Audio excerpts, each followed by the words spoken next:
Hi guys, yep, it's been a while, but welcome back to my build of the 5 foot Millennium Falcon model.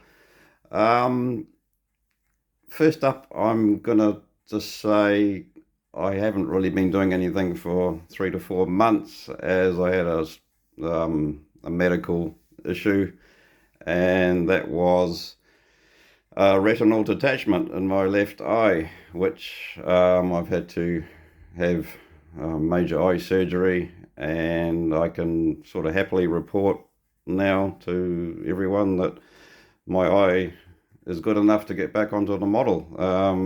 Through good surgery, it's healed really well, and yeah, yeah, bit of a crap thing to happen, but I'm so happy, thankful that I can get back to it, and yeah, it just put me back like 4 months on anything. I couldn't do anything detail. I just had to let it heal.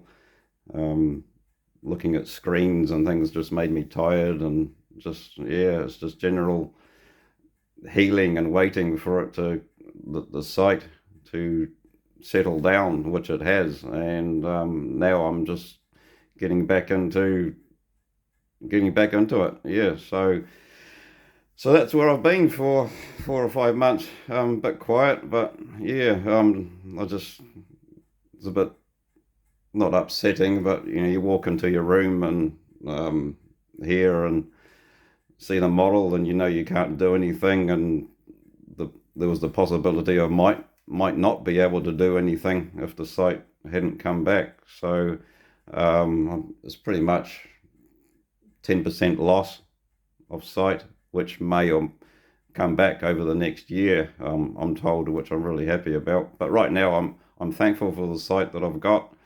It's good enough for detail work. I don't really notice that much of a difference. I do get tired in that eye a lot because the other one's compensating a lot, but it's a crap thing to happen, but I'm over it and moving on. So yeah, thanks guys that know, for the support and kind words and things, so much appreciated. So where am I? Yeah, so I'm doing docking rings. So this starboard side I worked on, it's all plated and everything.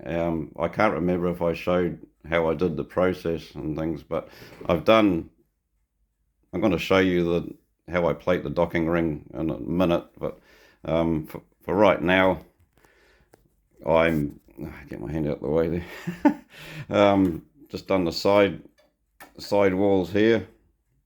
So the plating and the chipping. So that's that one done. This port, the starboard side right, is fairly undamaged. So all this edge doesn't have any blast damage or whatever to it. So that's fairly, we'll just snap in there. And on this side,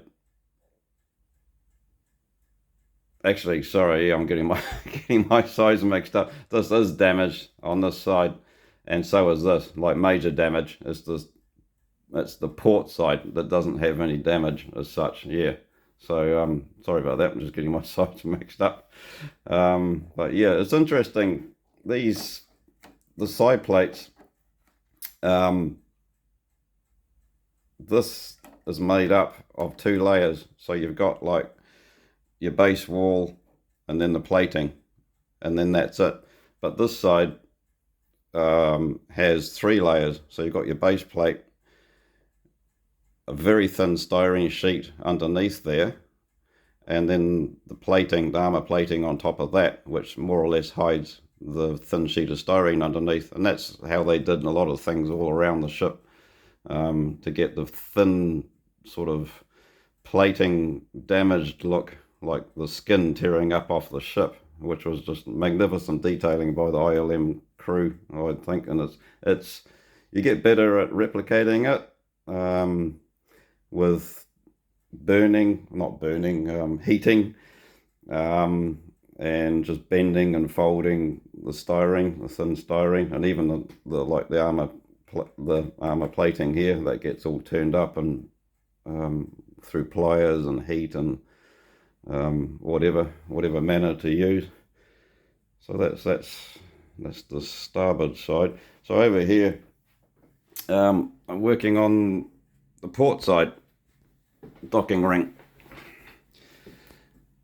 So where are we?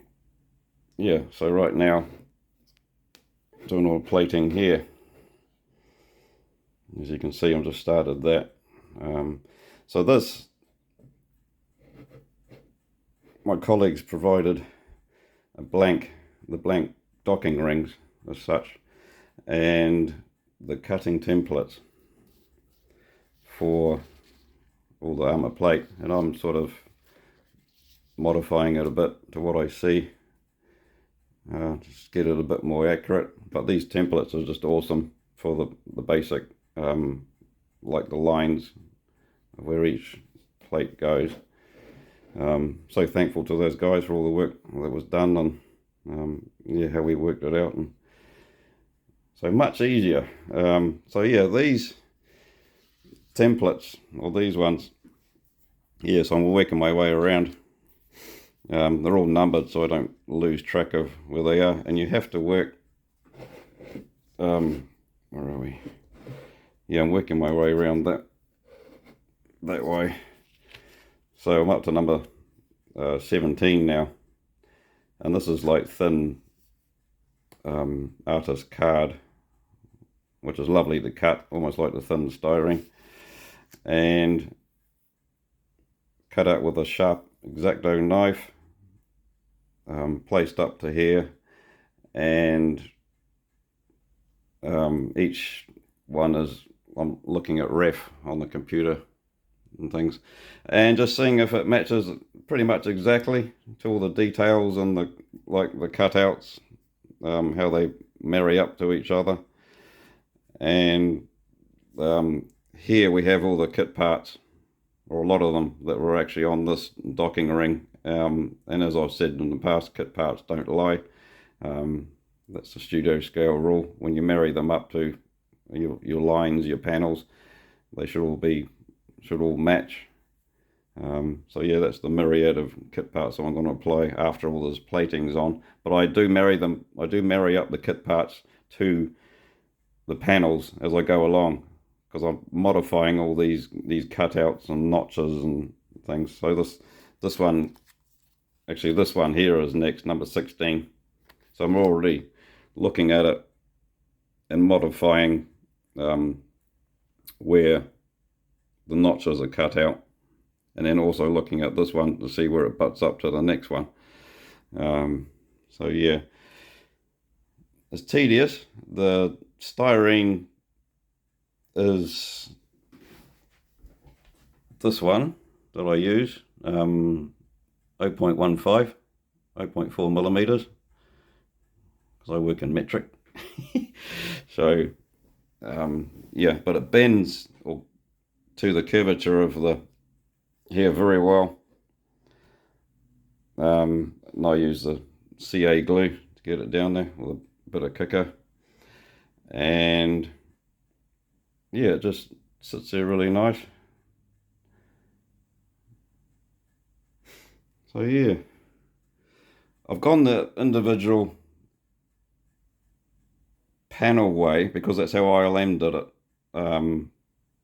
I've had thoughts from other guys that it was just a thin sheet of styrene just laid all around, so like this was totally wrapped around in styrene, and then all the notches and things just cut out somehow, and scribed with a scriber, like all these lines. But I don't think so, because you can see each panel line, or each panel, is lifted up slightly. It's not fully glued down, and even over time they're lifting up even further. So and I think it gives it more of an authentic, beat up, used Carillion freighter look. You know, that's what ILM was after, to get it looking used and abused. Panels lifting, notches here and there, even all the lines aren't even. you know, there's thicker ones, thinner ones, even like these. And here, they don't exactly go parallel, but that's matching the reference and things to what I see. If you see it, put it in. That's my motto. If you don't see things, it's not there. Sometimes I do get a bit picky over stuff, but I think this is the only model that I've really wanted to build, and it's gonna, if I can get it right, I'll get it right. And if something's slightly off, I'm gonna pull it off, I will, and I'll do it again. But so far, yeah, it's looking pretty good. So I've got the base plate of the all the detail plate just taped in there for now, so I know like the orientation of where those panels sit. And yeah, so that's pretty much what I'm working on now. Happy that I'm able to again. It was a bit of a worrying time, but yeah, back on it, and yeah, just keep going. So I've got, as you can see over here, there's the docking ring side panels. That's the master. So there's another one worked out with the plating. I think that's the starboard side. Starboard side, yeah, I think it is. With the plating, and that's the one that has the three layers of styrene, and that'll be fun. I'm actually itching to get back into burning up the model again. So yeah, yeah. So anyway, onwards and upwards. Got my coffee in hand, brand new X-Acto blade, and back into it. So thanks guys for looking, and see you soon. Cheers.